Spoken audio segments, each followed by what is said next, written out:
और नीतू का सब्जियों का बगीचा था। दोनों मिलकर सब्जियां उगाया करते थे और फिर बाजार में ये सब्जियां बेचा करते थे। सब्जियां, ताजी ताजी सब्जियां, आलू, गोभी, मटर, टमाटर, ताजे ताजे। आलू 15 रुपए किलो, मटर 30। उनकी ताजी सब्जियों की बाजार में अच्छी मांग थी। कुछ ही समय में उनकी सारी सब्जियां खत्म हो जाया करती थी और वो लोग घर लौटा करते थे। घर पे उनकी बेटी रानी उनका इंतजार किया करती थी। रानी बीमार थी, इसलिए वो ज्यादा से ज्यादा समय आराम ही किया करती थी। माँ, पापा, मैं आपका ही इंतजार कर रही थी। आप मेरे लिए पकौड़े लाए क्या? नहीं बेटा, आज बाजार में पकोड़े वाला आया ही नहीं। तेरे लिए पकौड़े तो नहीं लाए, लेकिन ये देख।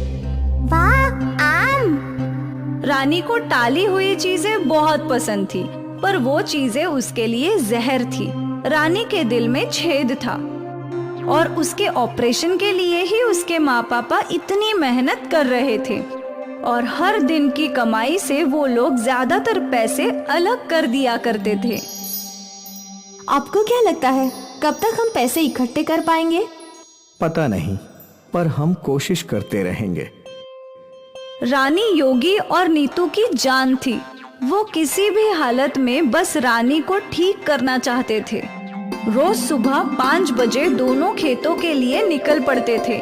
सुबह 9 बजे तक खेतों का सारा काम निपटा कर बाजार के लिए चल देते थे और यहाँ बाजार में घंटों कड़ी धूप में खड़े रहकर सारी सब्जियां बेचा करते थे।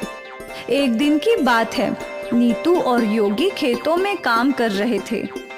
क्या तुम आज अकेले बाजार जा पाओगी? चली तो मैं जाऊंगी, पर आप कहाँ जा रहे हैं? गर्मियां आने वाली हैं और गर्मियों में नींबू की बहुत मांग होती है, इसलिए मैंने नींबू के पौधे खरीदे हैं। वैसे भी बाजार में नींबू के दाम बढ़ रहे हैं। हाँ, जरूर जाइए। हमें कैसे भी करके जल्द से जल्द ऑपरेशन के पैसे जमा करवाने हैं। हाँ।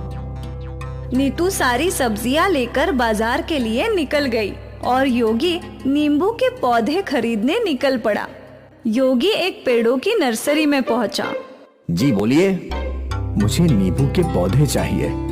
भैया, एक भी पौधे नहीं है, सारे बिक गए। ठीक है। योगी दूसरी नर्सरी में गया। नींबू के पौधे हैं क्या? नहीं भाई, सारे खत्म हो गए। ठीक है। योगी कई और नर्सरी में गया, उसे कहीं भी नींबू के पौधे नहीं मिले। अरे अब क्या करूं? सोचा था नींबू के पौधे से नींबू उगाकर बेचूंगा तो कुछ अच्छे पैसे मिलेंगे, लेकिन मुझे तो एक भी पौधा नहीं मिला। योगी अपनी सोच में चल रहा था, तभी उसका ध्यान जंगल के बीच बने एक घर पर पड़ा। इस घर के बाहर बहुत बड़ा बगीचा था और पूरे बगीचे की हालत खराब थी। एक बूढ़ी औरत बहुत मुश्किल से इस बगीचे की सफाई करने की कोशिश कर रही थी। योगी उस बूढ़ी औरत के पास गया। क्या हुआ अम्मा?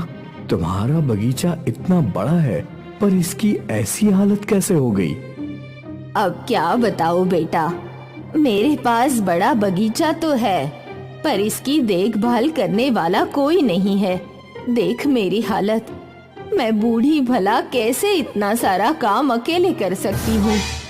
कोई बात नहीं अम्मा, मैं तुम्हारे बगीचे को साफ कर देता हूँ।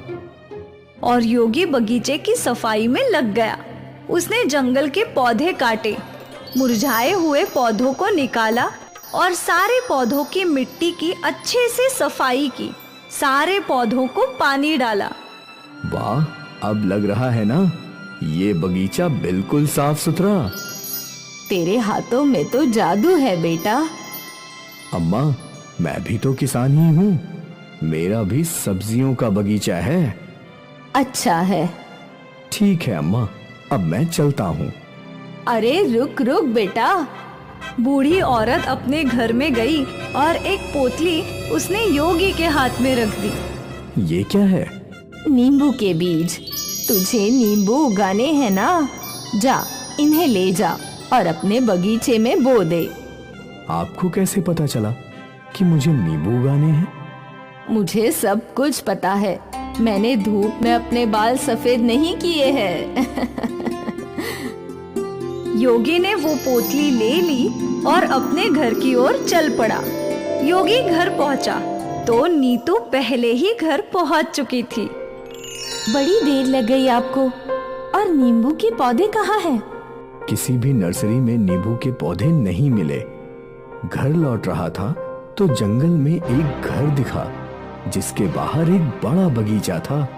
एक बूढ़ी औरत अकेले बगीचा साफ कर रही थी तो मैंने उसकी मदद कर दी और उसी में देर हो गई। ठीक है। और ये देखो, उस बूढ़ी औरत ने मुझे नींबू के बीज दिए हैं। पता नहीं उसे कैसे पता चला कि मुझे नींबू उगाने हैं। अजीब है। खैर छोड़िए, कम से कम हम इन बीजों को बो देते हैं। इस बरस नहीं तो अगले बरस नींबू के पौधों पर नींबू उग ही जाएंगे। हाँ, वो भी है। अगली सुबह योगी ने कुछ गड्ढे किए और उसमें नींबू के बीज डाल दिए और गड्ढों में मिट्टी भर दी। नीतू, जरा इन्हें भी पानी डालो। हाँ आई। नीतू ने जैसे ही उस जगह पानी डाला तो उन बीजों से तुरंत पौधे उगने लगे। दोनों हैरान हो गए और पौधा उगते ही उन पौधों पर नींबू लटकने लगे। लेकिन ये नींबू अलग थे। नींबू कुछ ज्यादा ही चमक रहे थे। इतने चमकदार नींबू! योगी ने एक नींबू तोड़ा तो वो हैरान हो गया। वो नींबू सोने का था। नीतू, ये तो सोने का है। सोने का नींबू! सारे पौधों पर सोने के नींबू उगे थे। योगी और नीतू के तो भाग्य ही खुल गए। योगी ने वो सारे नींबू सोनार को बेच दिए और उनसे उसे ढेर सारे पैसे मिले। इन पैसों से उसने अपनी रानी का इलाज करवाया। मुबारक हो, ऑपरेशन सक्सेसफुल। अब आपकी बेटी किसी भी नॉर्मल बच्चे की तरह खेल कूद सकती है। ये सुनकर योगी और नीतू की आंखों में आंसू आ गए। योगी ने एक बड़ा बगीचा खरीद लिया और एक बड़ा घर भी। उनकी जिंदगी पूरी तरीके से बदल गई। नीतू, हमें उस बूढ़ी अम्मा का धन्यवाद करना चाहिए। हाँ बिल्कुल। योगी नीतू और रानी को लेकर जंगल गया। वो घर यहीं तो था, अचानक कहाँ चला गया? वहाँ कोई घर नहीं था। योगी की मदद किसने की ये उसे भी नहीं पता। उसने भगवान का धन्यवाद किया और खुशी खुशी अपना जीवन जीने लगा।